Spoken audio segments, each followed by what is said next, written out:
If anyone has to take over for Captain Anderson, I'm glad it's you. I'm not sure about having non-humans on our ship, though. We're all on the same team here, Presley. With all due respect, ma'am, that's what they said about Nihilus. Look how that turned out. I'm in charge here, Presley. I decide if we have non-humans on this vessel. Yes, ma'am. Understood, ma'am. How did you end up assigned to the Normandy? I signed up with the Alliance as a navigator right out of school, following in my grandfather's footsteps, I guess. My first posting was on the Agincourt. We were at Elysium during the Skillian Blitz. A massive fleet of alien raiders hit the colony, trying to wipe it out. They had the numbers, but their ships were no match for an Alliance frigate. It was a slaughter. We couldn't even keep track of how many ships they lost. How'd you end up on the Normandy? I got my officer's commission after Elysium. Must have made an impression on the right people. Captain asked for me when he was picking his crew. Speak freely, Presley.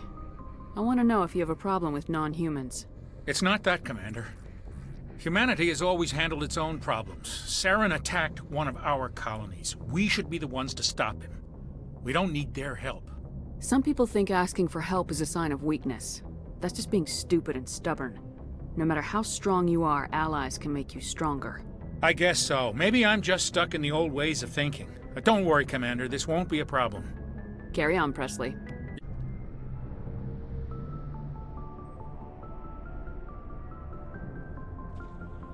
Anything you need, Commander? Just trying to get a sense of where the crew's at. Thoughts? I've wasted enough of your time for now, Commander. We'll have time for personal debriefings later. What's your opinion on the last mission? I don't see how we could have done things any better. At least not without getting to Eden Prime sooner. And we were on the scene faster than any other Alliance ship could have been.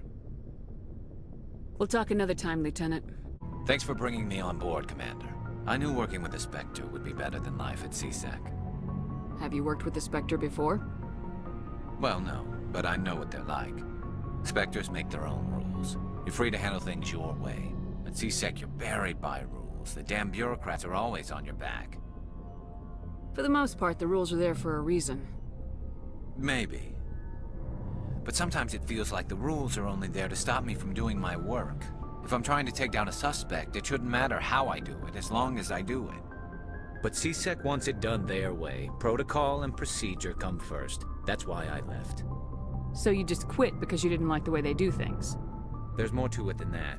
It didn't start out bad, but as I rose in ranks, I got saddled with more and more red tape. CSEC's handling of Saren was typical. I just couldn't take it anymore. I hate leaving. I hope you made the right choice. I'd hate for you to regret it later. Well, that's sort of why I teamed up with you. It's a chance for me to get off the Citadel, see how things are done outside CSEC. Either way, I plan to make the most of this. And without CSEC headquarters looking over my shoulder, well, maybe I can get the job done my way for a change. If getting the job done means endangering innocent people, then no. We get the job done right, not fast. Got it? I wasn't trying to... I understand, Commander. Nice ship you've got, Shepard. What can I do for you? What's your story, Rex? There's no story. Go ask the Quarian if you want stories. You Krogans live for centuries. Don't tell me you haven't had a few interesting adventures. Well, there was this one time the Turians almost wiped out our entire race. That was fun. I heard about that. You know, they almost did the same to us. It's not the same. It seems pretty much the same to me. So your people were infected with a genetic mutation? An infection that makes only a few in 1,000 children survive birth? And I suppose it's destroying your entire species? I suppose it isn't all the same. I don't expect you to understand, but don't compare humanity's fate with the Krogan. I was just making conversation. I wasn't trying to upset you. Your ignorance doesn't upset me, Shepard. As for the Krogan, I gave up on them long ago. The genophage infected us, but it's not what's killing us. What can you tell me about the genophage?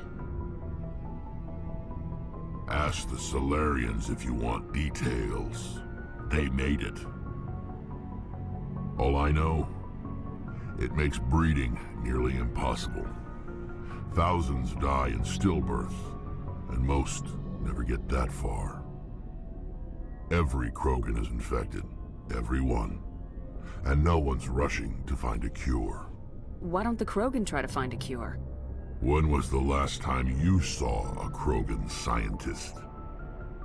You ask a Krogan, would he rather find a cure for the genophage or fight for credits?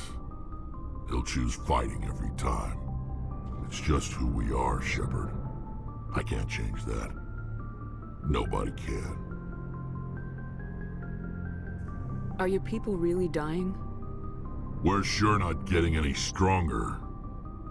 We're too spread out. None of us are interested in staying in our own system. Lots of species have left their homes and prospered. But they go to colonize new worlds. We're not settlers. We're warriors. We want to fight. So we leave. Hire ourselves out. And most of us never go back.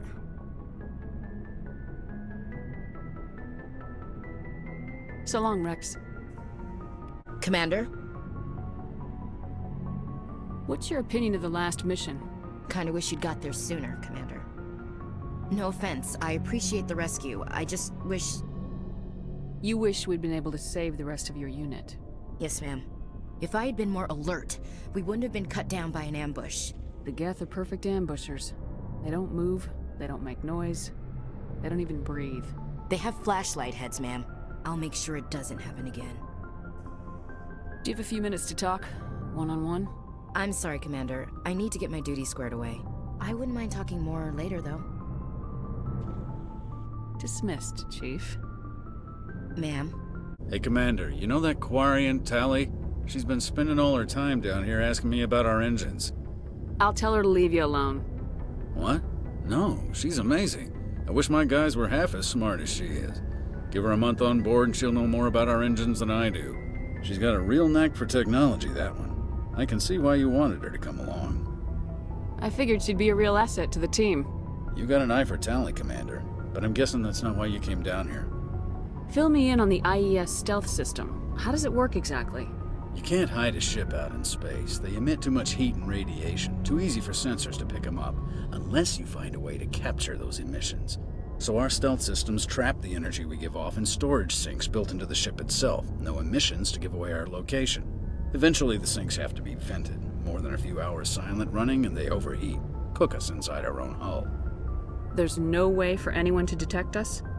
A visual scan can still pick us up. Anyone looking out a window can see us plain as day. But you have to be pretty close to get an actual visual out in space. Most vessels rely on scanners. As long as the stealth systems are engaged, they can't see us. Not unless we accelerate to FTL speeds. Why doesn't it work with faster-than-light travel? Cranking up the FTL blue shifts our emissions, pushes them into frequencies too high to capture in the sinks. As soon as we make the jump, it's like setting off a flare. Sensors can pick up our location whenever we enter or exit FTL flight, but for short-range missions, our stealth systems are amazing, and we've got the only one. I want to know more about the Normandy. She's the best ship I've ever served on, probably the fastest vessel ever designed, and she's the only one using the new Tantalus drive core. What's so special about the Tantalus drive core? Proportionally, it's about twice the size of any other vessel. Not only are we faster, but we can run at FTL speeds longer before we have to discharge the core.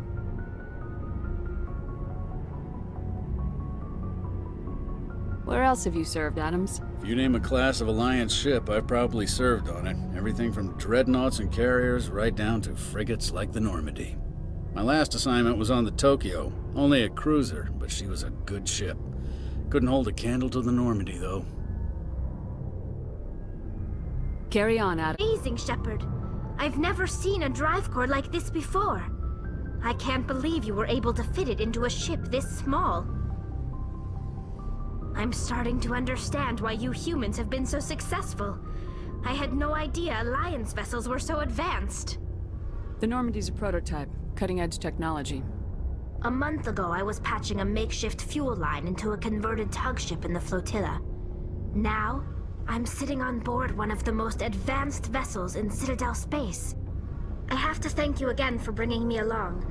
Traveling on a vessel like this is a dream come true for me. I had no idea you found ship technology so interesting. It comes with being a Quarian. The migrant fleet is the key to the survival of my people. Ships are our most valuable resource. But we don't have anything like this. We make do with cast-offs and second-hand equipment. We just try to keep them running for as long as we can.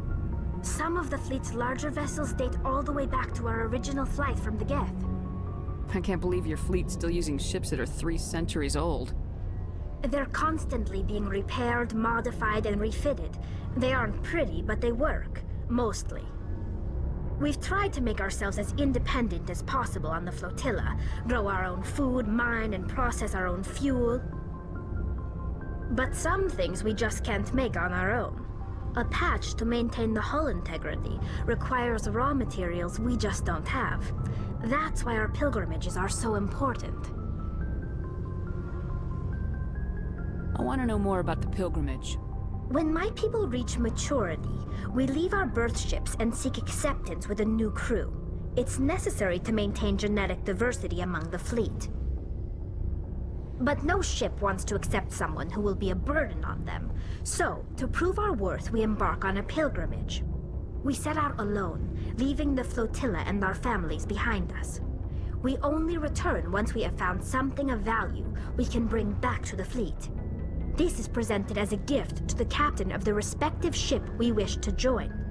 If the gift is accepted, we are welcomed into the crew. Can a captain choose to reject the gift? That doesn't happen often. Most captains are eager to increase the size of their crew. It increases their own standing in our society. Even when a gift is not particularly valuable, the captain usually accepts it out of a sense of tradition. However, there is a stigma to presenting a substandard gift. It's not the best way to make a good impression on a new community. Most pilgrims don't return until they find something worthwhile.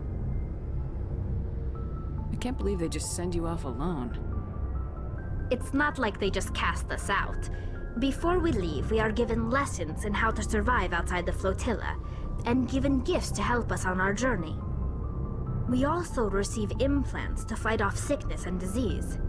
Generations of living in an isolated and highly controlled environment have left our immune systems weaker than most. By the time we leave the fleet, we are well equipped for the pilgrimage. This is a rite of passage for all Quarians. If it were dangerous, our numbers would suffer. Virtually every pilgrimage ends with a triumphant return and the ritual presentation of the gift to one of the fleet's captains. I want to talk about something else. Like what? I want to know more about the Geth. I doubt I can tell you anything you don't already know. It's been almost 3 centuries since they drove my people into exile. All I know is the story of their origins. What they were when we created them, and how they turned on us. Interesting. The Geth were originally created to serve as an automated manual labor force. Initially, their intelligence was as limited as any VI. Over time, we made small modifications to their programming to allow them to perform more varied and complex tasks, bringing them closer and closer to true AI status. How come the Council didn't step in and stop you? This wasn't true AI research. We may have been skirting the bounds of the law, but we never did anything that was actually illegal. The changes were so insignificant, so gradual, that we were able to control them. Or so we thought. But one thing we underestimated was the power of the neural network. 1 million Geth thinking simultaneously created an inherently unstable matrix. So the Geth share brainpower? Many of the Geth's logic systems were designed to work in concert with other nearby Geth. Basically, the more of them you have in a group, the smarter they are. So there's some sort of group consciousness? No, nothing like that. They cannot share sensory data or information.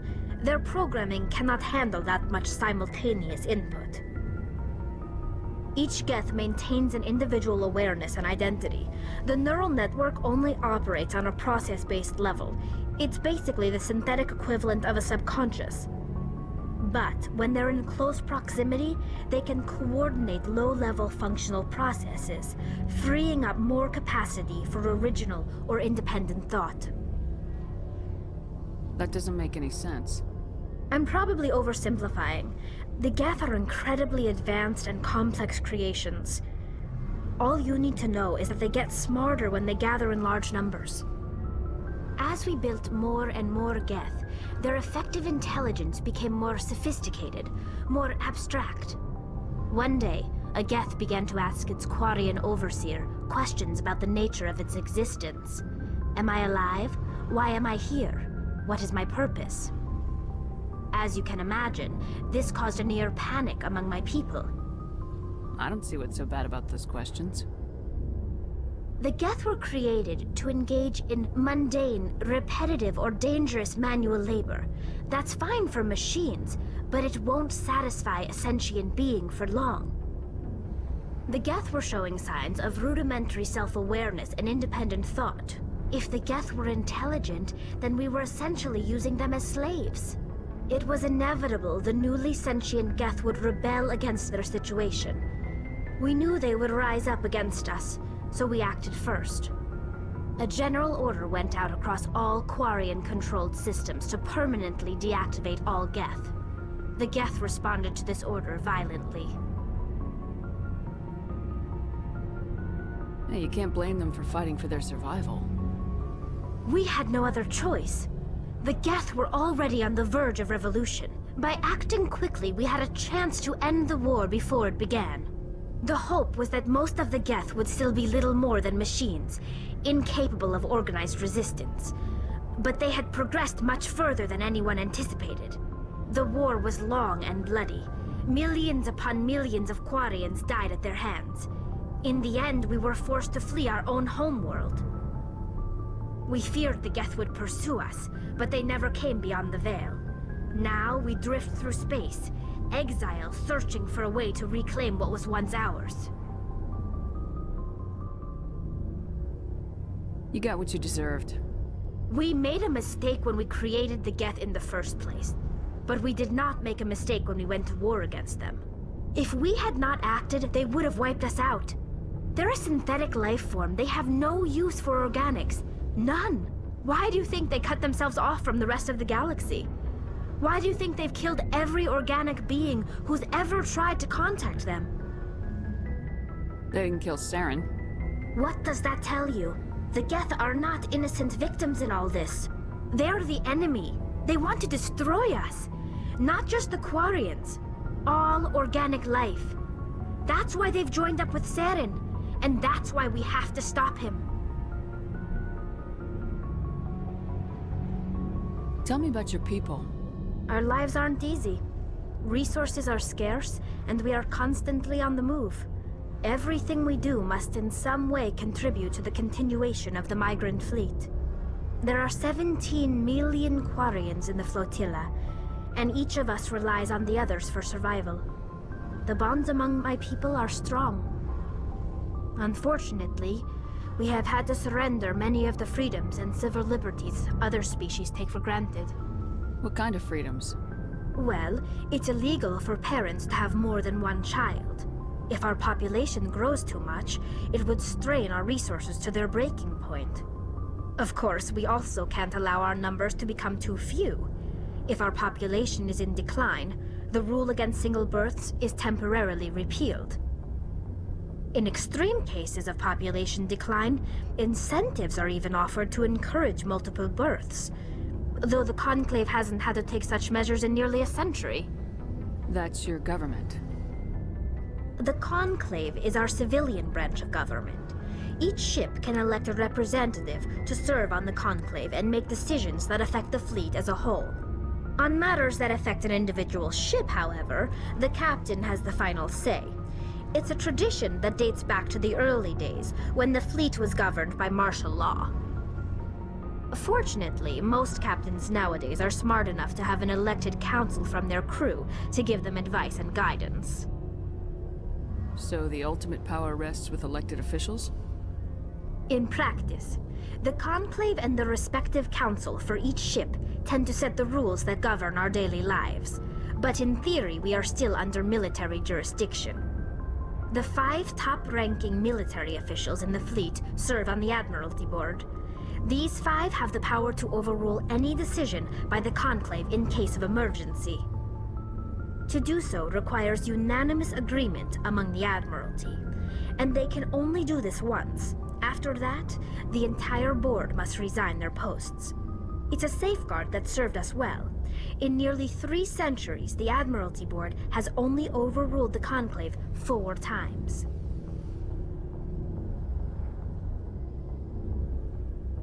I should go.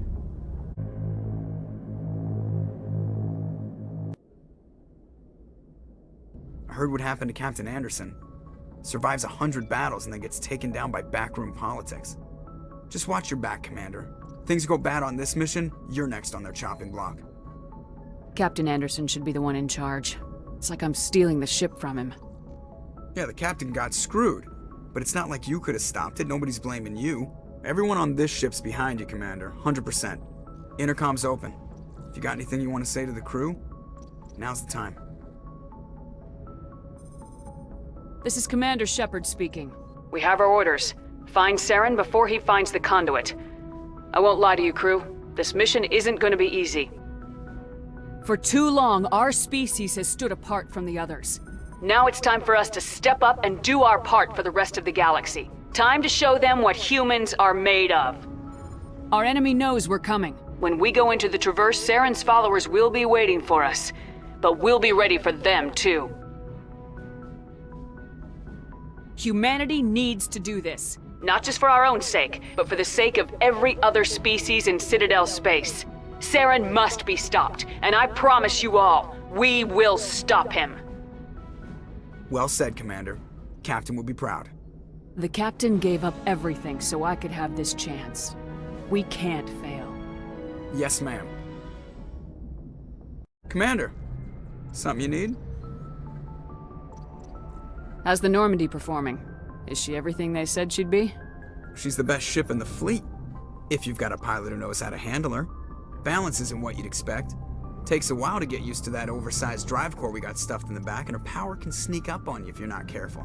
The Normandy's probably too much ship for your average Alliance pilot, Commander. Lucky for you, I'm anything but average. I like to know my crew.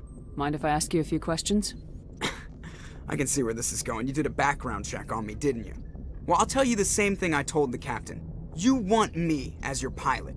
I'm not good. I'm not even great. I am the best damn helmsman in the Alliance fleet. Top of my class in flight school, I earned that. All those commendations in my file, I earned every single one. Those weren't given to me as charity for my disease. I'm sorry, Joker. I didn't even know you were sick. You mean you didn't know? Oh, crap. Okay, I've got Vrolik syndrome, brittle bone disease. The bones in my legs never develop properly. They're basically hollow, too much force and they'll shatter. Even with crutches and my leg braces, it's hard to get around. One wrong step and crack! It's very dramatic, but I've learned to manage my condition, Commander. Put the Normandy in my hands and I'll make her dance for you. Just don't ask me to get up and dance unless, you like the sound of snapping shin bones. Why does everyone call you Joker? It's a lot shorter than saying Alliance Flight Lieutenant Jeff Moreau. Plus, I love to make little children laugh. You're dodging the question. Look, I didn't pick the name. One of the instructors in flight school used to bug me about never smiling. She started calling me Joker, and it stuck. Why didn't you ever smile? Hey, I worked my ass off in flight school, Commander. The world's not gonna hand you anything if you go around grinning like an idiot. By the end of the year, I was the best pilot in the academy, even better than the instructors, and everybody knew it. They'd all got their asses kicked by the sickly kid with the creaky little legs. One guess who was smiling at graduation?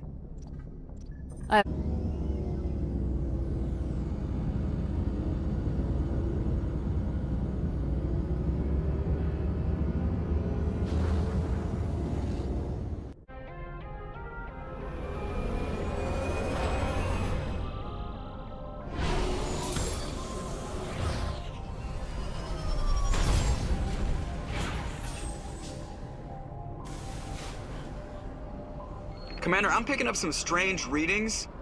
Really strange, like off the damn charts. It looks like it's coming from an underground complex a few clicks away from the drop zone.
Can you hear me out there? I'm trapped. I need help. Are you okay? What happened to you?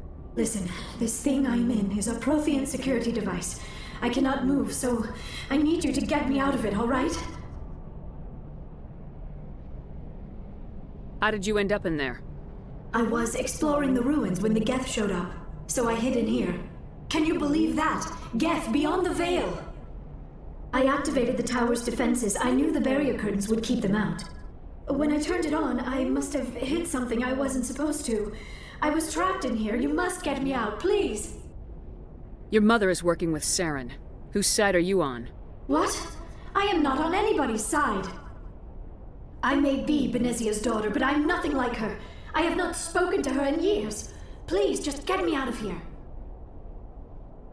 We just need to figure some way past this energy field. It's a Prothean barrier curtain. I knew it would keep me safe from the Geth. When I turned it on, I must have hit something I wasn't supposed to. I was trapped in here. You must get me out, please. Any suggestions on how we can help? There is a control in here that should deactivate this thing. You'll have to find some way past the barrier curtain. That's the tricky part. The defenses cannot be shut off from the outside. I don't know how you'll get in here. Be careful. There is a Krogan with the Geth. They have been trying different ways to get past the barrier. How did you get in here? I didn't think there was any way past the barrier. We have to get you out of here before more Geth arrive. Yes, you're right. I've seen enough of them to last a lifetime. That button should shut down my containment field.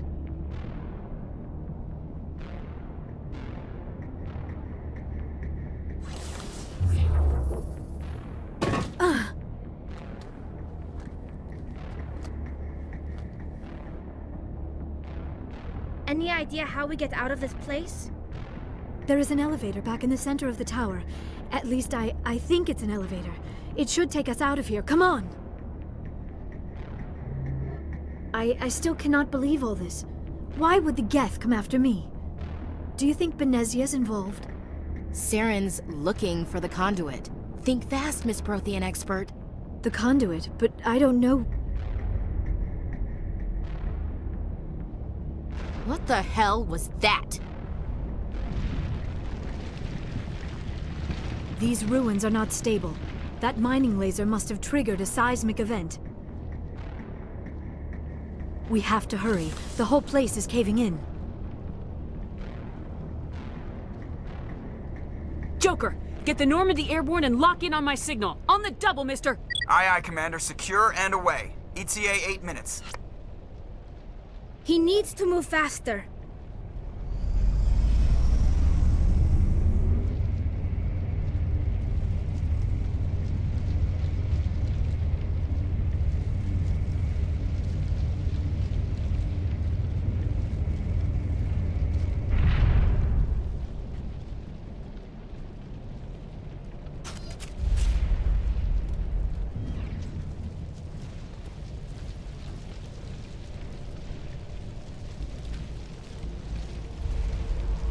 Surrender. Or don't. That would be more fun. In case you didn't notice, this place is falling apart. Exhilarating, isn't it? Thanks for getting rid of those energy fields for us. Hand the doctor over. Whatever it is you want, you are not getting it from me. She'll stay with us, thanks. Not an option. Saren wants her, and he always gets what he wants. Kill them. Spare the Asari if you can. If not, doesn't matter.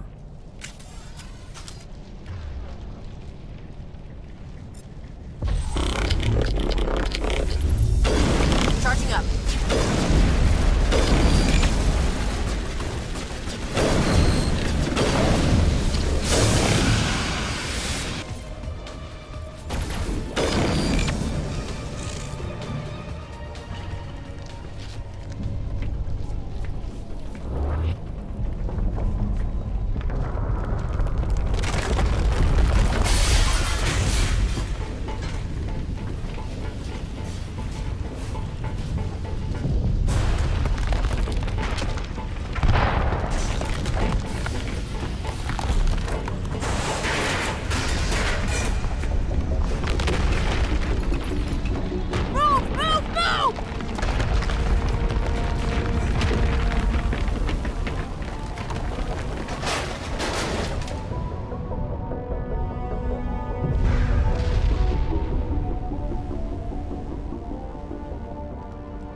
Too close, Commander. 10 more seconds we would have been swimming in molten sulfur.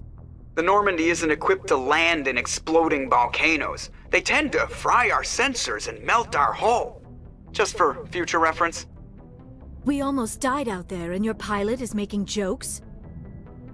Joker pulled our asses out of there. I think he's earned the right to a few bad jokes. I see. It must be a human thing. I don't have a lot of experience dealing with your species, Commander. But I am grateful to you. You saved my life back there, and not just from the volcano. Those Geth would have killed me or dragged me off to Saren. What did Saren want with you? Do you know something about the conduit? Only that it was somehow connected to the Prothean extinction. That is my real area of expertise. I have spent the past 50 years trying to figure out what happened to them. Just how old are you exactly? I hate to admit it, but I am only 106. Damn! I hope I look that good when I'm your age. A century may seem like a long time to a short-lived species like yours, but among the Asari I am barely considered more than a child. That is why my research has not received the attention it deserves. Because of my youth, other Asari scholars tend to dismiss my theories on what happened to the Protheans. I've got my own theory on why the Protheans disappeared. With all due respect, Commander, I have heard every theory out there. The problem is finding evidence to support them. The Protheans left remarkably little behind. It is almost as if someone did not want the mystery solved. It is like someone came along after the Protheans were gone and cleansed the galaxy of clues. But here is the incredible part. According to my findings, the Protheans were not the first galactic civilization to mysteriously vanish. This cycle began long before them. Where'd you come up with this theory? I thought there wasn't any evidence. I have been working on this for 50 years. I have tracked down every scrap and shred of evidence. Eventually, subtle patterns start to emerge, patterns that hint at the truth. It is difficult to explain to someone else. I cannot point to one specific thing to prove my case. It is more a feeling derived from a half-century of dedicated research. But I know I'm right, and eventually I will be able to prove it. There were other civilizations before the Protheans. This cycle has repeated itself many times over. If the Protheans weren't the first, then who was? I don't know. There is barely any evidence on the Protheans, even less on those who came before them. I cannot prove my theory, but I know I am right. The galaxy is built on a cycle of extinction. Each time a great civilization rises up, it is suddenly and violently cast down. Only ruins survive. The Protheans rose up from a single world until their empire spanned the entire galaxy.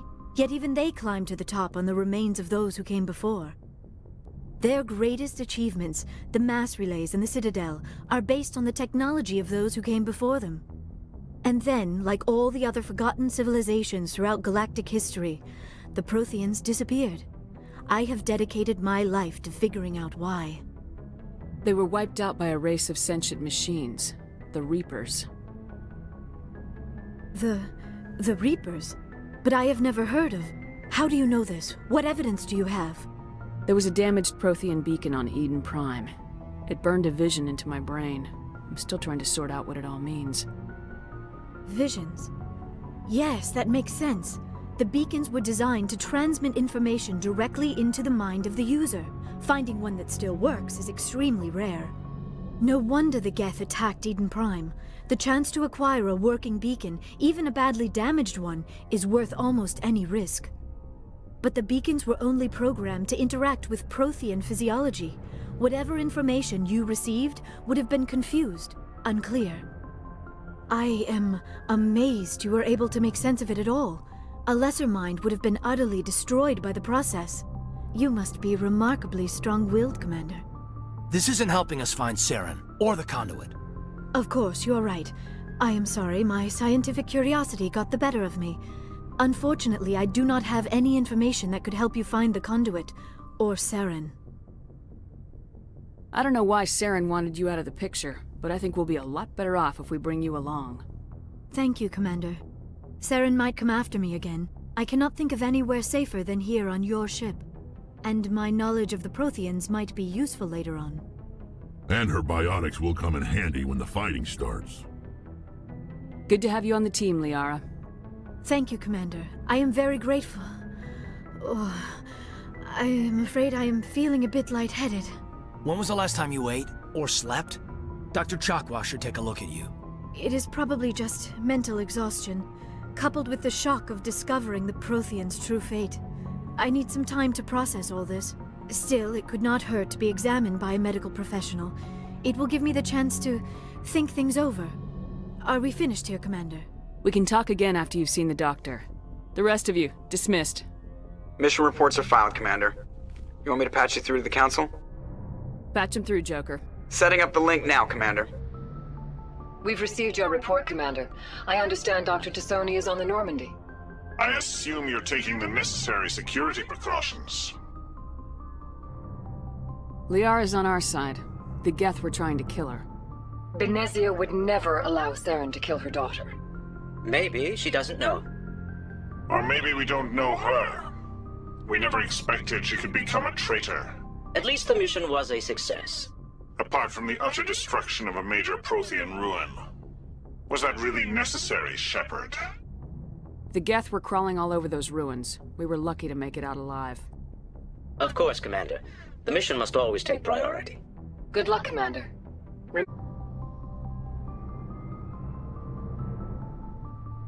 Commander, do you have a minute? I always make time for my officers. Off the record, I think there's something wrong here. This Saren is looking for records on some kind of galactic extinction, but we can't get backup from the Council? Sorry, Commander. There's writing on the wall here, but someone isn't reading it. The Council doesn't want to believe anything's wrong. I'd call it human nature, but... I hear you. It just seems like a group that's been around as long as the Council should see this coming. I mean, it's funny, we finally get out here and the final frontier was already settled. And the residents don't even seem impressed by the view. Or the dangers. Well, well. You're a romantic. Did you sign on for the dream, Malenko? Secure a man's future in space? Yeah, I read a lot of those books when I was a kid, where the hero goes to space to prove himself worthy of a woman he loves, or, you know, for justice. Maybe I was a romantic in the beginning, but I thought about it after brain camp. Biotic acclimation and temperance training. I'm not looking for the dream. I just want to do some good. See what's out here. Sorry if I got too informal. Protocol wasn't a big focus back in Bot. Tell me about it. Biotic acclimation and temperance didn't last past the airlock. To the kids they hauled in, it was brain camp. Sorry, hauled in is unkind. We were encouraged to commit to an evaluation of our abilities so an understanding of biotics could be compiled.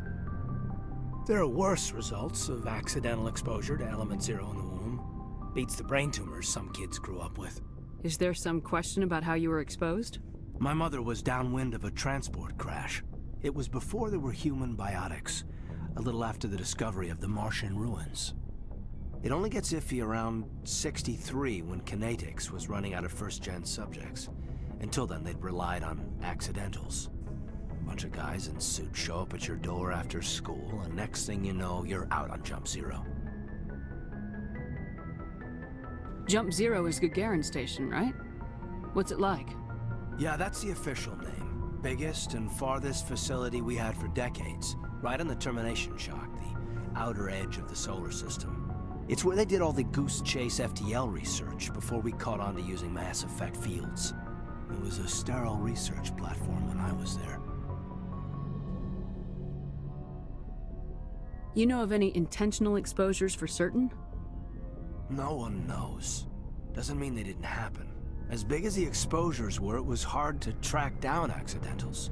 It was different then. No one knew the potential, so there wasn't a lot of regulation. Anything kinetics did was gold. I'm not saying they intentionally detonated drives over our outposts, but in retrospect, they were damn quick on the scene. There were other kids in the same boat, right? At least you weren't alone out there. That's true. We did have a little circle that'd get together every night before lights out. We didn't have much to do, though. It was a research platform then, and kinetics kept Jump Zero off the extranet to prevent leaks. Then you must have had plenty of time to get to know each other. Yeah, we'd sit around and bull every night after dinner, play cards or network games. There was this girl named Rana, who had a little circle grow up around her. She was from Turkey, her family was very rich. But she was smart, and charming as hell. Beautiful, but not stuck up about it. Like you, I guess. Ma'am. Sounds like she was special to you. She was. Maybe she felt the same. But things never felt together. Training, you know. Jump Zero's a long way from home. What was it like? The grand gateway to humanity looks a lot better in the vids. Anyway, this was supposed to be a casual debrief, not a bull session about stuff that happened years ago. I wanted to get to know you a little better, that's all. Thanks for the talk, Caden. Well, you're welcome, ma'am. You, make a habit of getting this personal with everyone?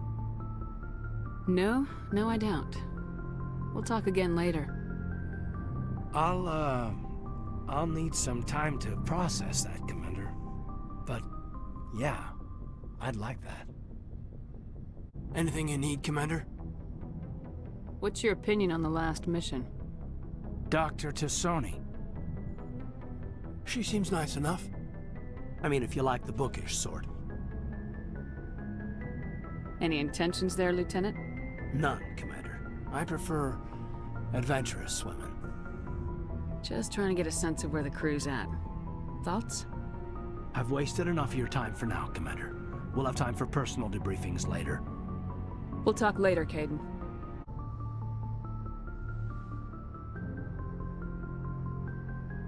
Commander, are you coming to check up on me? You look much better. How are you feeling? Dr. Chakwas assures me I am going to be fine. I was impressed with her knowledge of Asari physiology. You're in good hands. Dr. Chakwas knows what she's doing. I never properly thanked you for saving me from the Geth, Commander. If you hadn't shown up... I'm just glad we got there in time. So am I. I know you took a chance bringing me aboard this ship. I have seen the way your crew looks at me. They do not trust me. But I am not like Benezia. I will do whatever I can to help you stop Saren. I promise. Don't worry, Liara. I trust you. I know you won't let me down. It means a lot to hear you say that, Commander.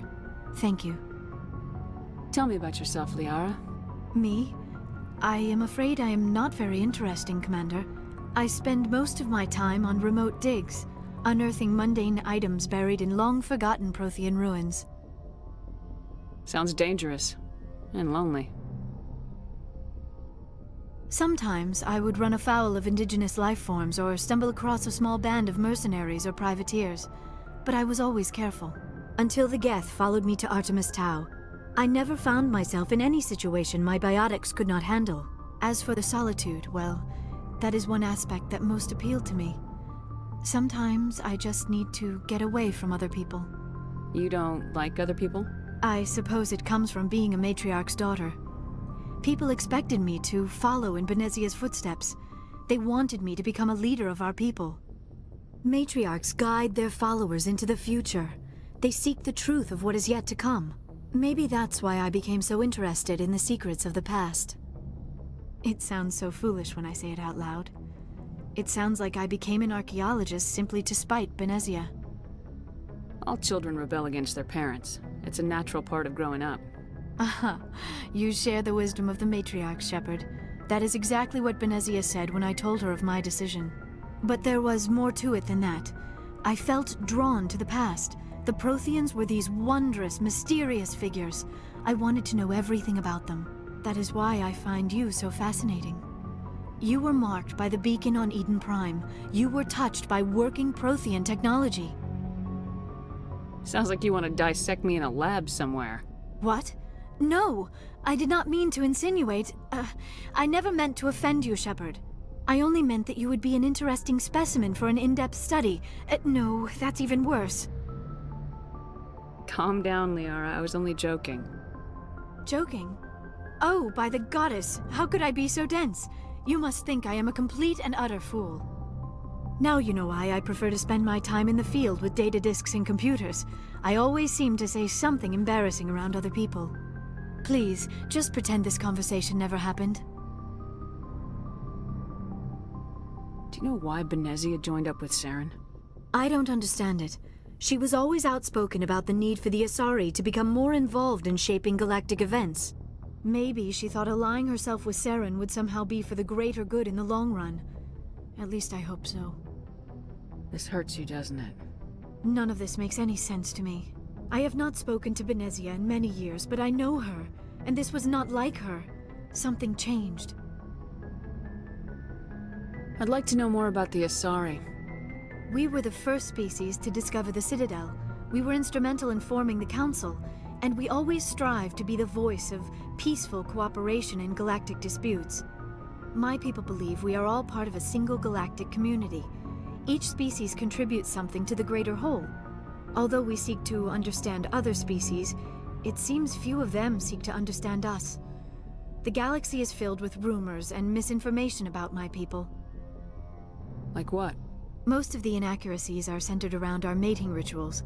My species is monogendered. Male and female have no real meaning for us.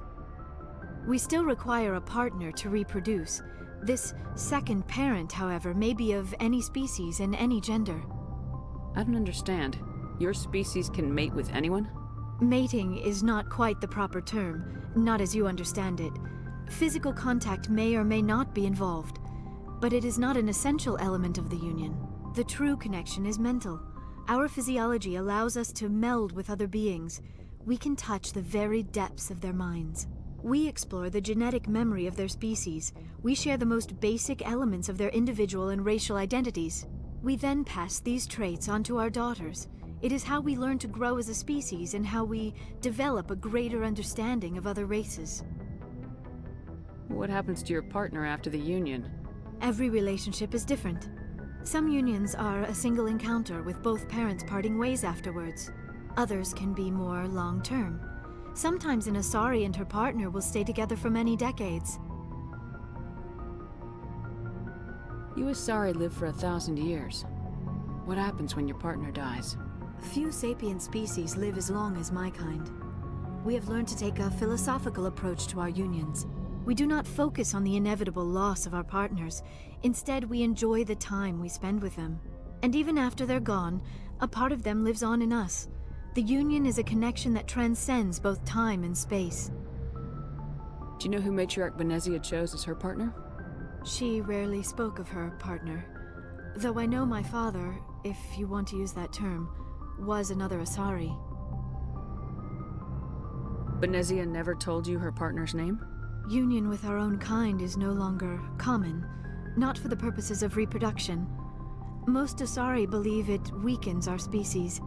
Asari daughters inherit racial traits from the father species. If both parents are Asari, then nothing has been gained, or so conventional wisdom would hold. I am what is sometimes called a pureblood, though no Asari would ever be cruel enough to say the word to my face. It is a great insult among my people. It is possible Benezia's partner was embarrassed by their union. She may have been too ashamed to publicly acknowledge me as her offspring. Maybe she wanted to meet you but couldn't. Something could have happened to her. Maybe she passed away. You might be right. I hope you are. But I have no way to know for sure. Benezia never spoke of her partner. Whatever happened, it caused her too much pain to dwell on it. She raised me by herself, though that is not uncommon. Many Asari raise their children alone, particularly if the father species is short-lived. Often the partner will pass on long before the child reaches maturity. I should go. Goodbye, Shepard. How are you? Why did you want to be a C-Sec officer in the first place? That's a good question. There were several reasons, I guess. Like what? Probably the same as most officers. I wanted to fight injustice, wanted to help people. I guess my father had something to do with it too. He was C-Sec, one of the best. I grew up hearing about his accomplishments or seeing his picture on the vids after a big arrest. He's taking my resignation pretty hard. That's tough. But you'd think he'd be impressed you're going after Saren. My father's a C-Sec man to the bone. Do things right or don't do them at all, he says. He thinks I'm being too rash, too impatient. He's worried I'll become just like Saren. He actually talked me out of becoming a Spectre when I was younger, for the same reasons. You were asked to be a Spectre? Well, I was targeted as a possible Spectre candidate. Me and about 1,000 other Turian military recruits. I could have received special training, but my father didn't like it. He despises the Spectres. He hates the idea of someone having unlimited power with no accountability. He wouldn't like you, Commander. No offense. I suppose I can understand his concern. You can. But Saren's not going to play by our rules, C-Sec's rules. If you want to nail Saren, you need to send someone who isn't restricted by policies and procedures. Just because you can break the rules doesn't mean you should. I don't need to stoop to Saren's level to stop him. And neither do you, Garrus. I see what you mean, but I'll think about it. Thanks, Commander. So, we've got Saren on the run. It won't be long now. Saren's good, but I'm better. Good. He's rotten. To the core. I could tell as soon as I met him. Why didn't you tell me this sooner? I would've if I thought it was important. I think I'd like to hear about it just the same. This was a while ago. A bunch of mercs were bragging about a job out near the edges of the Terminus systems. They said it paid well and the boss was never around to ride them. They said he was looking for more men, too. So I checked it out. I didn't know Saren was openly recruiting mercs. It wasn't that open, and he only showed his face once. We'd been raiding ships in the area for months when we took out this massive cargo freighter. Our biggest haul yet. I was on board checking bodies for valuables, looking for some extra credits. That's when I saw him. What did Saren want with the ship? I don't know what he wanted. He was just moving through the ship, watching. Couple of the mercs called him by name, but he never spoke to them. Never spoke to anyone. I had a really bad feeling about him, so I got the hell out. Didn't even wait to get paid.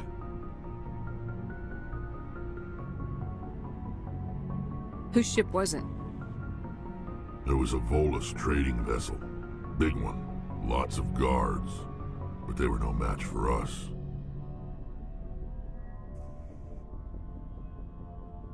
What kind of cargo was the freighter carrying? What was Saren after? I don't know. All I saw on that ship was food and medical supplies. There were some basic weapons, but nothing big. If there was anything of value on that ship, I didn't see it. That's why I didn't mention it sooner.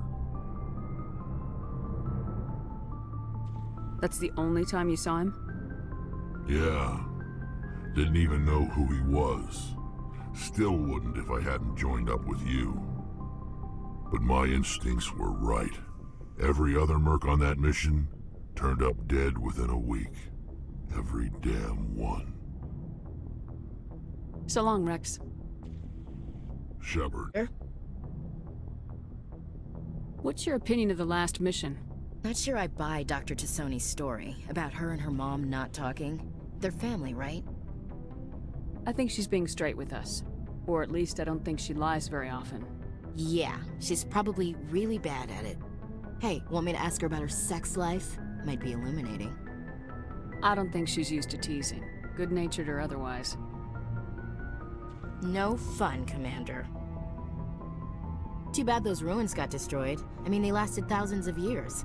That's impressive. Do you have a few minutes to talk? One-on-one? Sure. I was hoping to get a minute of your time off the record. I keep an open-door policy.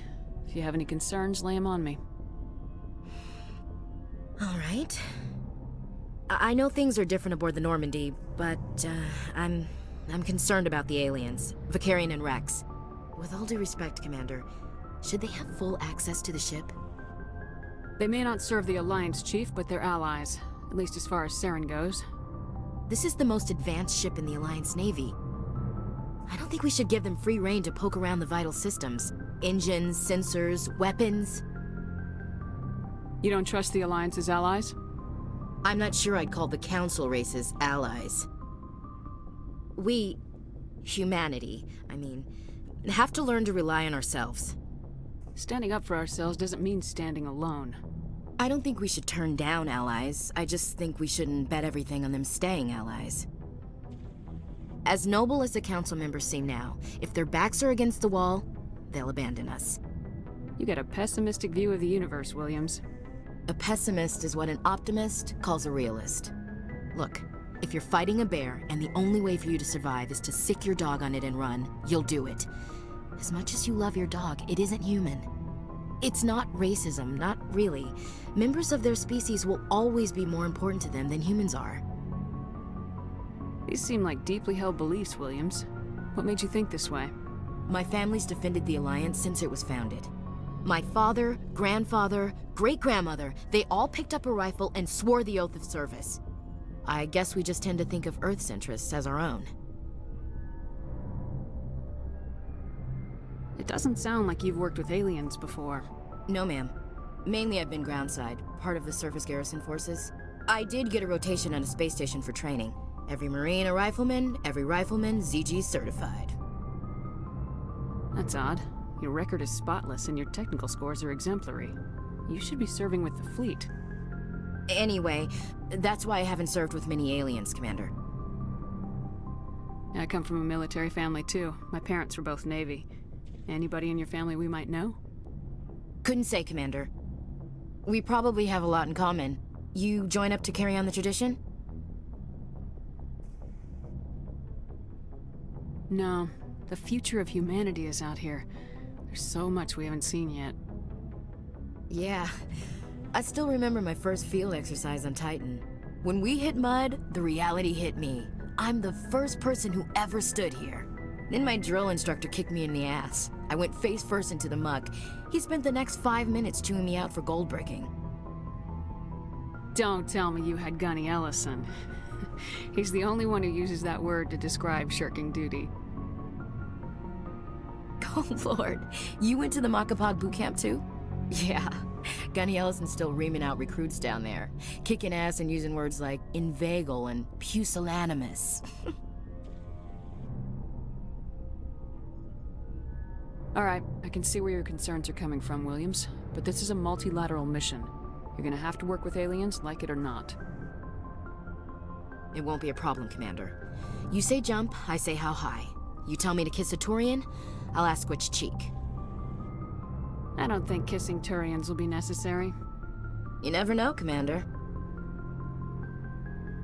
Dismissed, Chief. Ma'am. Oh, hello, Shepard. Are you okay? I don't know. Your ship is amazing, and your crew's been really great to me, especially your chief engineer. But I just sort of feel out of place. The Normandy runs so smooth it feels like we're not even moving, and the engines are so quiet. How do you sleep at night? I find it rather peaceful. Don't worry, you'll get used to it. But it's more than just the silence. This ship feels so empty. It's like half the crew is missing. Back home, I couldn't wait to go on my pilgrimage. I couldn't wait to get away from the crowds. Now that I'm out here, I kind of miss them.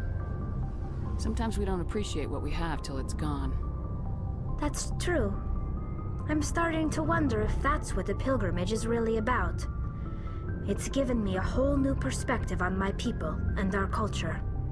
You know, there's always a few who go on their pilgrimages and never return. I always assumed something bad happened to them, but maybe they just wanted a different life. You do plan to return to the migrant fleet, right? I could never abandon my people, Shepard.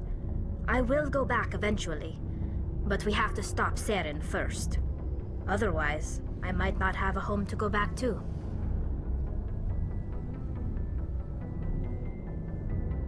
I should go. See you later.